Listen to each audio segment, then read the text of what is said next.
Story time about how I got spiritually attacked by an entity in my childhood home, and this time it involved my brother in what is called the mother-in-law suite. So the person that made this comment actually has stayed in this room, and she's one of my good friends, and she's also friends with my family. So if you have any questions, you can also ask her because she has experienced things as well in this room. But with my story, just to set the scene, I had just gotten out of active duty military and I was living in Washington, and I had just found out that I was pregnant. So my parents invited me to come live back at home so I could start saving for a house and start building my future. So what they did is they put me in the mother-in-law suite. So we have 3 floors in our house now after we rebuilt it, and that is from my previous story. So we have the basement level, we have the main level, and then we have the upper level, which has the mother-in-law suite, and right across that room is my brother's room. So when I started living here, I was experiencing a lot of weird things. Mind you, I have had a lot of weird experiences in that house anyway, so this wasn't super surprising to me.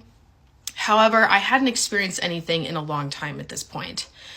So just to kind of set the scene is that I kept feeling like somebody was watching me. I feel like this is a pretty common theme in my stories, is that I always feel like somebody's watching me, and I definitely felt it in this room, especially when I turned the lights off and I was trying to go to sleep. I would see, a figure standing in the room. I would sometimes hear my name being called out, but something that happened more often than those was I would hear the door open and I'd hear footsteps going around the room and, going out of the room and go into my brother's room. So this was kind of a common occurrence, happened pretty much every day, honestly. And so what I did was I started saging the room. I started praying over the room. Just for context, I am a Christian, so the practices that I do will line more with Christian practices. I understand that everybody has their own belief system, so I'm just sharing mine. But that's what I started doing, and I started really trying to claim my space and claim, especially before my daughter was supposed to come. I was not messing with that. So I had kept having bad dreams after this. So I was very much getting attacked. This entity was very mad at me after I had started praying over the room and started claiming my space back. It was not happy. So what had happened next was very, very creepy. I don't really want to speak much about this specific situation because I don't think that I am very much allowed to. However, we had an incident a few years ago, and my cousin had passed away in my aunt and uncle's house. I'm not going to speak any more on it, but it was a very traumatic situation, and a lot of demonic things happened in that house afterwards because of how she had passed away. And so my brother had a dream around this time when I was getting attacked by this entity. So years later after the incident with my cousin. And he had a dream about the mother-in-law suite, but it was also split into my aunt and uncle's home. And this entity was making fun of him. My brother couldn't talk. He was not able to claim, what he needed to claim in his dream and get this thing away from him. And so it started taunting him and being like, oh, you can't talk. Just making fun of him. Like, are you scared? Stuff like that. And then my brother finally was able to talk and be like, I'm claiming my space back. But it was saying that it resides in the mother-in-law suite, and that we can't get rid of it and things like that, and that it's allowed to be there. And so my brother comes to me and tells me about this dream, and I had already been feeling like something was trying to come after me. And what's really crazy is shortly after this, I had seen that entity hanging out in my brother's room. So I will just say that whatever is in my house, I do not try to interact or ask who it is or what its name is. I don't want to give it that power, and I'm not going to. But whatever is in that house is still there, and it still feels like it is allowed to be there. So, no, to answer a lot of people's questions, we have not fully gotten rid of it because it still feels like it is allowed to be there. So if you have any more questions, let me know. Okay, y'all, so I want to do a story time on my paranormal experience from the time I was 8 months pregnant up until my daughter was almost 2 years old. Now, bear with me. It is a very long story, so there will probably be many parts to this, actually. Let's just start at the beginning. I was 8 months pregnant. I had moved in to my first home, and this home was in the South Bend area. And, at first it looked like a pretty great home. I was super excited to be able to set up my daughter's room and to be able to do all these things that I could not do while living in my mother's house, because my mom has 7 kids and there was really no space for an extra child. So we move in, everything is great, and I guess for the first few nights, anybody who knows, if you move, it's kind of hard to sleep. You're in a new space and it is very much different from where you were before. Anyways, so the first few nights I felt like that was kind of normal, but after months of this continuing, I started realizing that I would stay up until 12, and at first I'm thinking maybe this is just because I'm uncomfortable. I'm very much big and pregnant, and you feel like you're being suffocated 98% of the time. Eventually, I started going to sleep around 12, and I started waking up at 3 o'clock on the dot, no later. When I would wake up at these times, I would always feel like somebody was watching me, just standing outside of our bedroom door. And I would always turn my flash on and shine it over there. And I kind of worry myself oh my gosh, what if we're in a dangerous spot and all this is happening? What if somebody's coming in and out? Well, at that time we were still moving stuff in, so we weren't fully moved in, but we were slowly, gradually getting stuff in. And one day we leave because we're going to get more stuff to bring back, and we made sure all the windows and doors were locked, but we get back. And this is broad daylight, and there is a footprint. And when I tell you there is this footprint from my daughter's room, mind you, this window is now cracked about that much open. There is a footprint, and the toes are so big that they're bigger than this circle right here. And these are clear as day footprints, but they don't look like a normal human footprint. And I'm what the heck? But as the feet are walking, because I'm looking at these feet print and I'm following wherever they were going, the toes start to thin out to a point. So now it is that. Super weird. And they have went from that bedroom, so it is our bedroom, my daughter's bedroom, the bathroom. From her bedroom, they went through the living room, up into the kitchen, and they stopped at the top of the basement stairs. So, of course, me being super paranoid and what the fuck, I take a picture. I took a couple pictures, obviously, and I send them to the landlord, and I'm hey, has anybody been coming in and out of the house? This is very weird, and if so, I'd like to know, because I don't like that. I have my personal stuff in here. I have all of this stuff we have gotten my daughter, and TVs, we just have a lot of stuff in here already, and I want to be made aware if somebody is coming in and out before something goes missing. She shoots me a text back, and it's no, nobody has been there. None of my workers have been there. And I'm like, okay, super weird, but maybe we should change the locks just in case. So we did that. Fast forward. So now it's about a month before I have my daughter. Well, no, I wouldn't say a month, but a few weeks before I have my daughter. And I'm trying to sleep. And every time I go to sleep, I have this crazy dream of this lady. She is white. She has black shoulder-length hair. And she's in all white. And she is trying to cut my daughter out of my stomach. And after she completes doing so, she takes my daughter, and at that point, that is when I would wake up.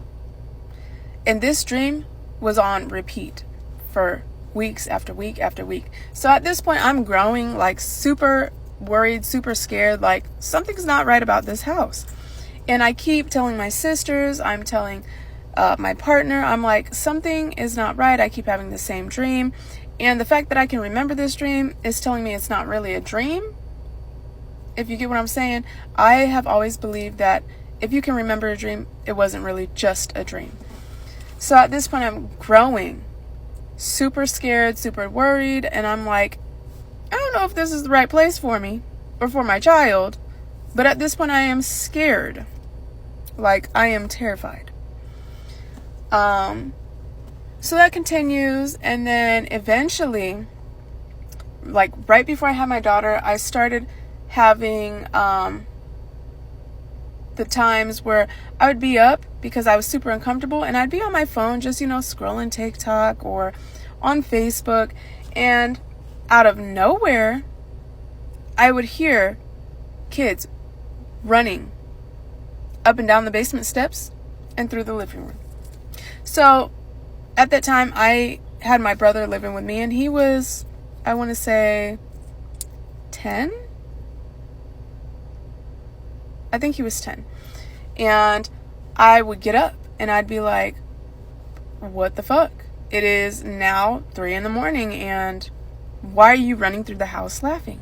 Mind you, there was no other kids for him to play with, so it was very odd. So I'd get up, and I'd walk out into the dark with my flash on, and he would be asleep. He would either sleep on the couch or in the room that would be my daughter's room when she came. And normally he was asleep on the couch. And when I say asleep, I mean snoring, drooling, dog dead, tired, sleep. So then I started getting like, what the fuck is this? What am I hearing? Anyways, you'll have to follow me for part 2. This is getting kind of long. So if you want more of the story time, just comment down below and I will get to it.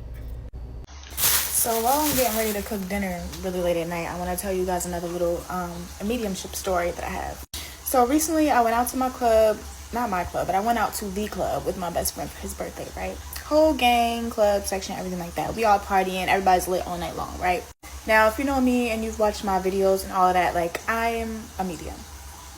Born a medium, okay? I've been trying to work through it. I've been trying to figure out what the fuck's been going on in my life, and everybody's like, nah, babe, you're a medium. That's what it is. So I'm in the club, right? And I'm having fun. I'm having a good time. And then it's just like fog. Like I get this brain fog and I can't think anymore. And I'm like, okay. And I start feeling people that I can't see in the room. And I'm like, oh, okay. It's other people in here. It's other people in here. You get what I mean? I'm like, it's other people in here. They just not alive, but they in here. I can see the shadows. I can see the forms of the people. I'm like, okay, cool. I know exactly where they at in the room. Like I can feel where they're at, right? So I'm sitting there, and then it's like my best friend's grandmother, who just recently passed away, she popped up in there, and then she was just happy, she was excited, and I'm guessing it was because it was his birthday, so she was just like in a celebration type of mode. So when I seen her doing that, in my mind's eye, I was looking for him so I could try to tell him what I was seeing, but I couldn't find him anywhere, right? And me and him have had conversations about his grandmother before.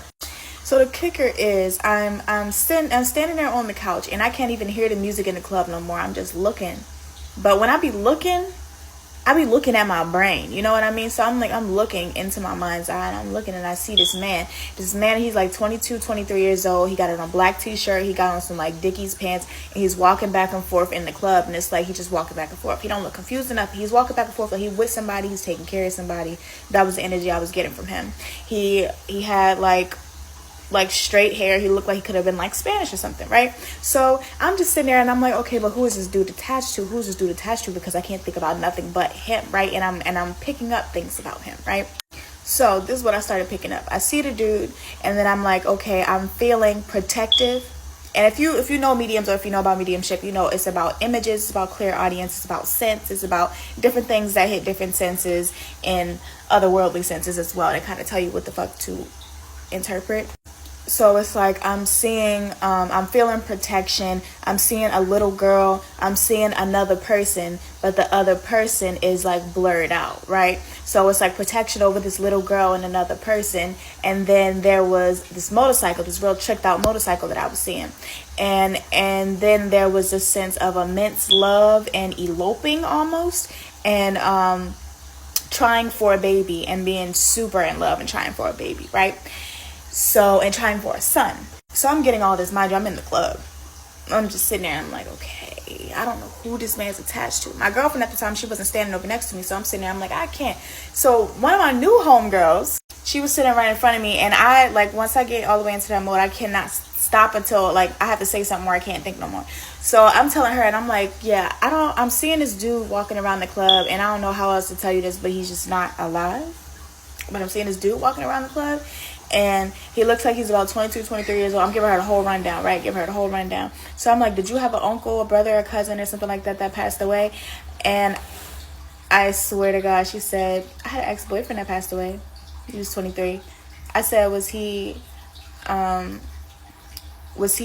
real protective over you? She was like, yeah. And I was like, did he have like a little sister or something? She was like, yeah. And I was like, it seems like he's protective over you and just her. And she was like, yeah, that would make sense because his mother died when he was little, so it was just literally me and his little sister in his life.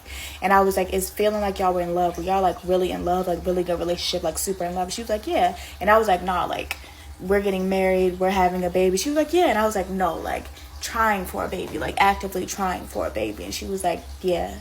And I was like, he was trying to have a son with you. And she was like, yeah. And then I was about to ask her right before I got to say, does he have a fascination with motorcycles? She told me he died in a motorcycle accident a few years ago. And then he showed me a little baby boy that he was holding. And I said, y'all were trying for a son? She said, yeah. I said, he's holding your son until you choose to have a baby here. And she just looked at me and was like, I understand. So I had a weird ghostly encounter the other night, and I can't stop thinking about it. And so I thought, I'm just gonna make a video of all the weird ghostly encounters that I've had. It's very random, but it's just on my mind. So the other night I was laying in bed and the lights were all off. My husband was in our bathroom getting ready across from the hall. And I had my phone, I was looking at my phone, and I thought I saw my husband walk in front of our bed and coming around like my side of the bed. And I was like a physical, like a full-bodied person thing. And I go to put my kind of phone down a little bit and laugh and say, where are you going? Meaning like, why are you coming on my side of the bed? And I put my phone down, and there is no one. Like, this person was physically, like, I saw a physical person literally moving across, and then when I put my phone down, they are gone, and my husband is still in the bathroom. And it made me think, every time I've ever seen a spirit, it has always been like full, like figure, like a real person, but it's like very quick, where I almost just like, I just have to look away, and then they're gone. But it's like when you see movies or TV, and it's almost comical because it's like, who's seeing like physical people? Like usually it's sort of like ghostly. No, I literally have seen just like full on people. Needless to say, I was just like, wide awake, and I didn't want to tell my husband because I didn't want him to be like weirded out at night, but I was just like, what the heck was that? And I always like to say, my house is 103 years old, okay? So I don't know, it's to be expected. I told another quick story on here a while ago that one time I was taking a nap in our bedroom, which normally I don't take naps. And if I ever do, it's on my couch right here. And so I was like, you know what, I'm going to take a nap upstairs in our bedroom just for a little bit. And I was awoken to what felt like an animal walking on my feet, like a cat. And then I kind of like open up my eyes, and then I see a cat, like the end of a cat, like the legs, the tail, jump off of my bed, and I quickly see it go into the spare bedroom. And then I'm like blinking my eyes, like getting the sleep out. I'm like, I just saw a cat, a ghost cat. Now, this is one that I did not see in our house that we currently live in, but I heard it quite frequently, and so did my husband. So when our daughter was a baby, we had baby gates up. We had baby gates at the bottom of our steps and the top of our steps. And in the middle of the night, we would be violently woken up by something that did not like the baby gate at the top of the steps, violently shaking it. Like, I'm not kidding, like, not like oh, the windows are, you know, like a breeze came through and it was like a, no, it was like, and we would just wake up, my heart would be pounding, like, what is going on? And I would like get up like a crazy person and go look in the hallway, and there's just nothing. And my husband's like, maybe it's like mice. Like, be so for real. Be so for real. But after the baby gates have come down, we haven't needed them. We don't hear stuff like that anymore. Now, there's been other times in my life I have seen ghosts full on. But the one that has just stayed with me for the past few years is when my daughter was probably like 1, maybe almost 2, and she's sleeping in our bed. And it was like cold. I think it was February. And I'm a little like apprehensive to tell this story. So I'm going to be sort of vague with it. So because it's cold, I put a heater on top of our dresser, and this little heater had this little orangish light on top of it when it was on. So the heater thing is important because this little heater had a tiny little light, and the light kind of put off a orange hue throughout the whole bedroom, okay?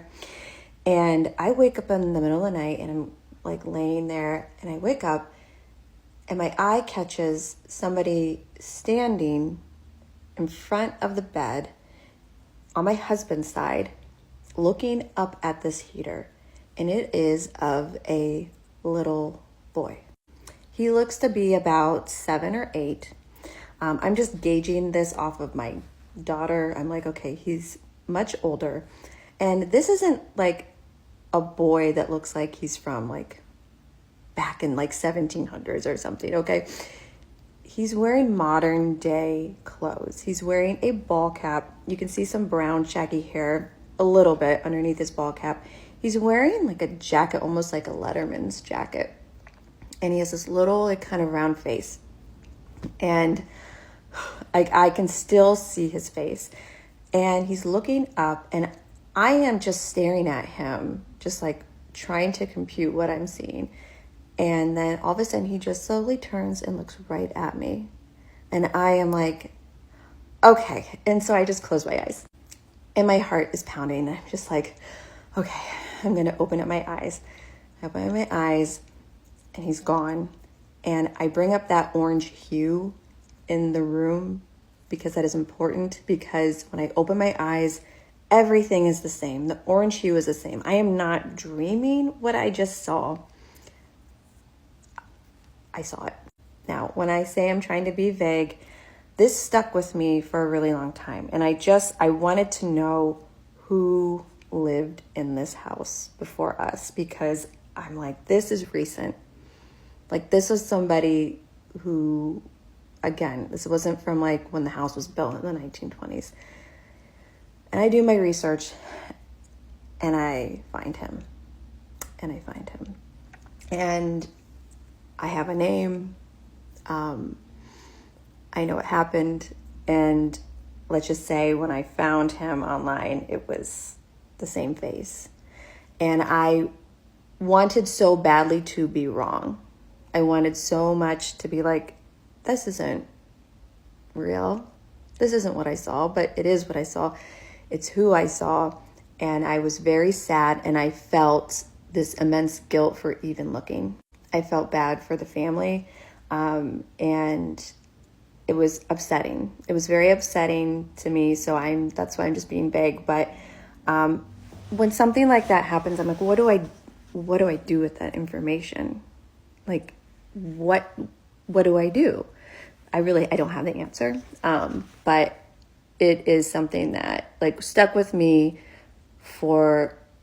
it still does to this day. I think about this boy a lot, which is weird because when I was little, there was a boy in my house growing up who I saw. My parents even saw him. They didn't tell me until I was like an adult, and I even heard him. Now, I saw him walk past our hallway, where I would be in my bathroom. I saw a lot of spirits walk through my hallway at my house I grew up in, to the point where I think that was my dad that just walked by, and then I would go back to where their bedroom was and no one would be there, and I would get full body chills, and I'd be like, crap, I fell for it again. But the little boy in the house I grew up in, one time I was playing with my Barbies in my bedroom, and I was asking like a yes or no question to my Barbies, and it felt like the air in the room got sucked out like fast, and all of the sound and every pressure in the room went straight to this right ear, and I heard a little boy say, no, like that. And I got my ass up real quick. I ran into the living room and I sat down with my parents where they're watching TV, and I was like, cool. And like I mentioned, when I got older, my mom randomly said to me, because we were watching like some paranormal ghost hunter show, like this was like years and years and years ago, and she's like, we had a ghost of a little boy in our house. And I'm like, I know, but how did you know? And one of the other ones, I know I'm missing some, but I'm just trying to be quick with all these stories, so I'm not forever. Another one was at my friend's house, and they always had weird sightings growing up at their house with different spirits. And I've always been like very sensitive to things. So I'm like, it's just a matter of time till I see something, right? So it was my friend's college graduation party, and she had a bunch of people over, and I am someone who has to go to bed early. I'm like, I cannot hang. I have to go. And I'm like, I'm going to get a bedroom so I can have a nice place to sleep. So I'm like, okay, good night. I'm going to go in the spare bedroom. And I fall asleep. And then I wake up and I look at the clock, and I'm not shitting you. It said 3:33 in the morning. And I felt like I was being watched. And it is like pretty much pitch black in there. I can kind of see a little bit of light from my eyes just adjusting to the darkness in the room. And this bed had like 4 posts. On the post in front of me to the right, there was a white towel, like a bath towel. And I kind of look at it after I look at the clock. And then in the corner of the room, there is a very white face looking at me. And she does not like me. And no, this is not my friend. This is a woman who doesn't have a body, but just has a head. And my friend and I laugh about this a lot because I had told her, I'll get to this, but she looked Asian. She had dark hair, Asian features. And I know I told you at the beginning of this that I've seen full body. I take that back. She just had a head. And she didn't like me. She like literally from the corner of the room, she came around And she was like, I could read her energy so much. And she kind of looked at me like, who are you? What are you doing in here? Who are you? What are you doing in this bed? And I quickly pulled the sheets over my head. I broke out in a sweat in 2 seconds. And I'm like, I have to get out of here now. And so I just said, okay, go. And I jumped. I flew over the bed and I went downstairs, and a bunch of people were still up partying, which, my God, people go to bed. But I'm glad that people were so awake. I see my friend. I probably looked as white as that ghost, and my friend just looks at me and she goes, you saw a ghost, didn't you? And I'm like, yep, I'm staying up with you guys. I know I'm missing other ones, but right now these are the ones that I have right now in my brain. So if you ever have seen consistently full-bodied people who have passed on, I would like to know, because I know sometimes we think, oh, that's just in the movies, or that's just in TV. No, you can see, I can see them full on. So I want to do this story time about like this paranormal event that I had in my life, and I never actually really told it to anybody. I mean, if you know me and you're close, like immediate family or like close friend, then yeah, you kind of know. But anyways, so I'm gonna try to make a long story short, so bear with me. Oh, also, someone could just like explain to me what, like, any locals or what like this thing was, because first of all, I'm Native American. I do have my own cultural and spiritual beliefs tied around these things, and so I know not to take rocks. I didn't take any rocks, I didn't take any plants, I didn't touch anything, I didn't go disturb anything. I was very respectful, mind you. This is someone else's land that I'm going to see, so I kept it real cute, real respectful. Anyway, it was probably 2023, I think, somewhere of 2023, and I went to Hawaii because I just graduated with my bachelor's in community health, and they have at the University of Hawaii in Manoa, they have a really good PhD program for public health. Also, I had scheduled a tour, and I was supposed to meet with like the dean and all this stuff. So that's what I went for. It was only a couple of days, like 2 or 3 days, and so I booked this B&B. I checked into the Airbnb the night before. It was pretty late, maybe like around 11, and it was a cool little place. It was down like smack in the middle of Ala Moana and Makiki, kind of like close to downtown and the shopping center.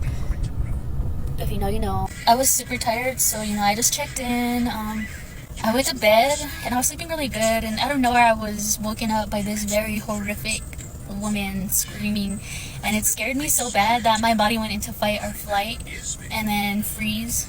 So I froze, right? I froze, and I'm laying there, and this lady's screaming like bloody, and the walls are so thin at the B&B, like I can hear her, like she's right outside my door, and she's asking for help, and she's screaming, and I can hear people get up from out their beds. Like, that's how thin the walls are. People are getting up, they're turning on their lights, they're opening their doors, and they're all peeking outside to see me. I'm like, oh hell no, I'm not gonna go look and find out what that is, because first of all, I'm by myself traveling. Second of all, no, I'm not trying to go find out what. And I was gonna peek outside, but at this point I'm like, I don't think I even want to see or know what's going on. And I could not go back to bed, and I lay there for probably like 2 hours, and I've never heard police sirens. I never heard like nothing else. All I hear was like the people outside talking to each other. And it wasn't until the morning of my tour, like maybe an hour before, they emailed me and they were like, oh, sorry, like your tour has been canceled, and the meeting with the dean, whatever, has been canceled too. I was like, okay, I'm still gonna go. It's whatever, like it's no big deal, right? I go on with that, about my day, my experiences there. I did go visit the falls. I went down to Waikiki. I walked around the whole university, and that's mostly all I did. I started having like these premonitions or whatever. Like, it felt like I was kind of in psychosis, but I don't even smoke weed. I didn't even drink or nothing. Like, I was sober, I was purified. during that trip, because I know, like, visiting other places like this, you have to be respectful. So, but when I got home, I believed that the lady that I heard scream at the hotel or at the B&B was me, and that I had died there, and my spirit wasn't part of my body, and I wasn't really here, and nothing was really real. It literally felt like I went through literally felt like I was in a whole different realm. Like I went through some kind of portal, and everything in this world seemed like grayish. I guess I was talking pretty crazy. Like, I was telling my mom and sister, like, I'm not here, nothing's real, this and that. And they were like, kind of like, okay, we're kind of concerned about you because you don't even talk like that, first of all. And so I really, really felt and believed that I was dead and I was in my afterlife. And, like, nothing mattered. Anything I did or said didn't matter. So I went to this one of our spiritual leaders. Actually, I think my mom got in contact with her and she wanted to meet. So that's what happened. And I kind of told her what happened. And her thing was like, oh yeah, you should have left an offering, like something like sage, whatever. And I was like, oh my god, that completely, like, did not cross my mind, because I grew up traditional, kind of, like, I was taught my teachings, but I never really, like, practiced it, like, daily or a lot, but I know certain things, and I don't know why that just, like, didn't cross my mind. It was just something so weird and, like, eerie about that place. And another thing, I spent an hour or two this morning trying to look for the B&B that I stayed at, and it's so weird because when I look up the address, it's such an easy address to remember, like 1111 Picoy Street, and it's such an easy address to remember. When I look it up on Google, like, it shows I'll put it in a picture. It shows, like, the complex on the map. Then when you go to like Google Earth, there's no building there.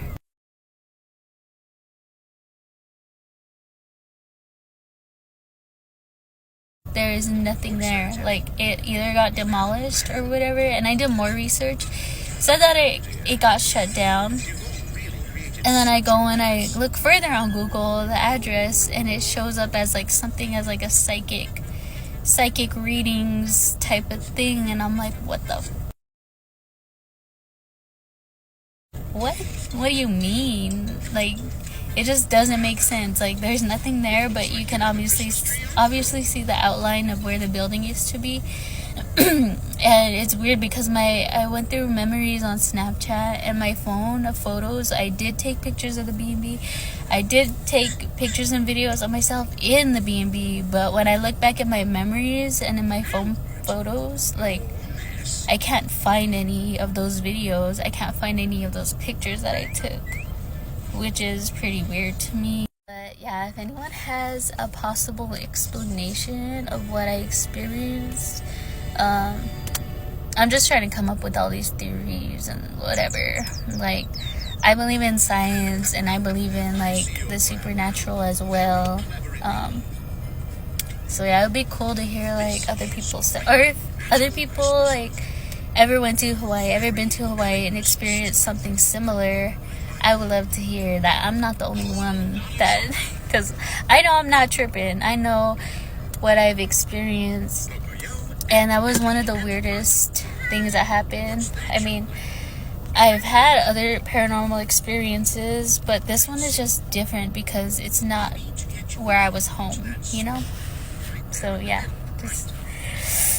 I did work with someone that was from Hawaii, not from the specific area, but I've asked him about, things like this and if he's ever experienced anything like that while he was living there, and he was like, no, that is pretty scary. He didn't really have nothing to say about it, really. So yeah, let me tell you guys a scary story about the time I picked up a ghost. No, it's not clickbait. So this actually happened up in Prescott. My parents live in Prescott, so one time I was up there I was visiting my parents, and I was dropping off my daughter so they could watch her for the weekend so I could go to work. So I drove up there on a Thursday, and then I spent the night, and then I, left her there Friday through Sunday, whatever, picked her up on Sunday. So I spent the night up there. And while I was up there, like before I went to sleep, I was on Facebook Marketplace looking for like pots, because I was in an era where I was trying to do plants. It didn't work out, but I found this really cute pot on Facebook Marketplace because my location had auto adjusted to Prescott since I was obviously up there, and I was like, you know what, this is literally in Prescott Valley, it's on the way home. I looked up the address, and the pot was really cheap, and it looked like it was in good condition. So I messaged the person, and I was like, hey, can I come pick this up tomorrow? They were like, sure, we'll leave it out front for you, just put the money under the mat. I was like, perfect. I wake up really early on Friday, kiss my daughter goodbye, tell my parents I love them, head back down to the valley because I had to go to work at like 11 a.m. And I'd stop by like Starbucks or something, had a coffee, it was ready for the drive, ready for the day. My ETA looked good. So I was pulling up to, getting through Prescott, I reached Prescott Valley. I'm about to pull up to this house, and immediately I just get bad vibes. Like, I drove past the house, I had to like turn around to park, and when I drove past it, in my head I'm like, God, I hope that's not the house, and I checked the numbers, and I can just feel a sense of almost dread and sadness. It was very interesting to try and describe. And I didn't see the pots outside. So I'm like, great. I'm this great morning. This is going to delay me. But I'm like, you know what? If the pot is not outside, whatever. It is what it is.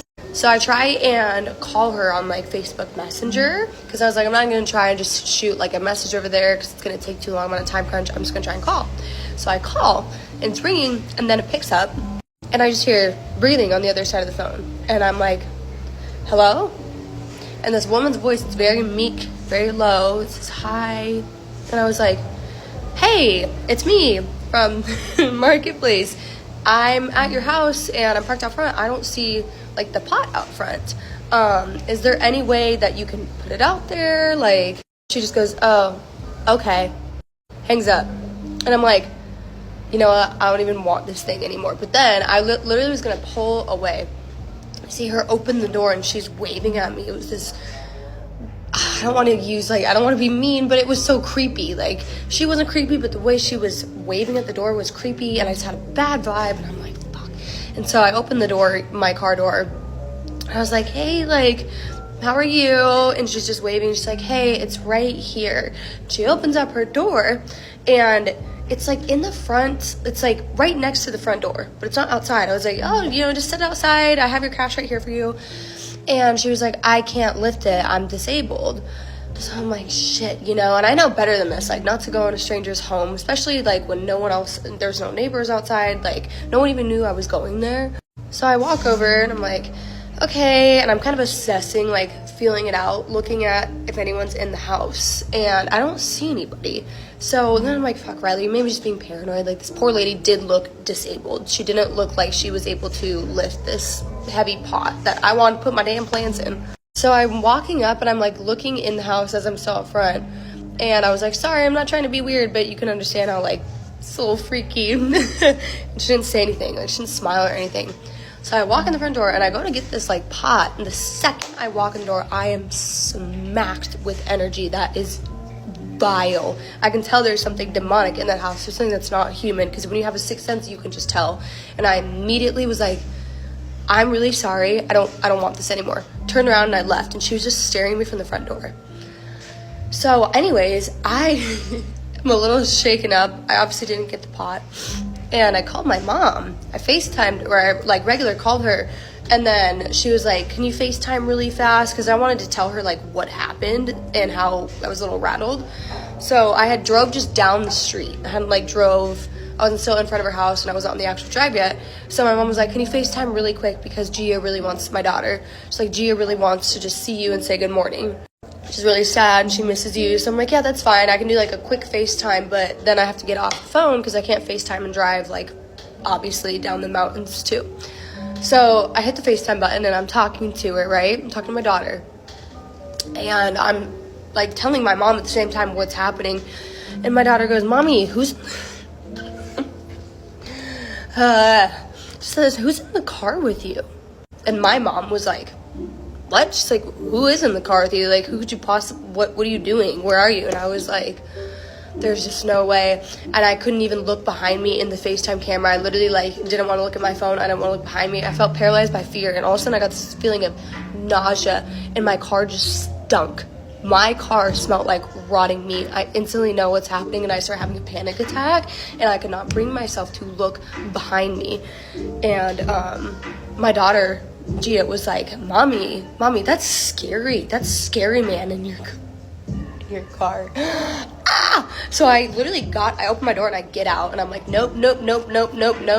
I start screaming in prayers like a mad person. Like, anyone watching was probably like, is this girl okay? No, it was not okay.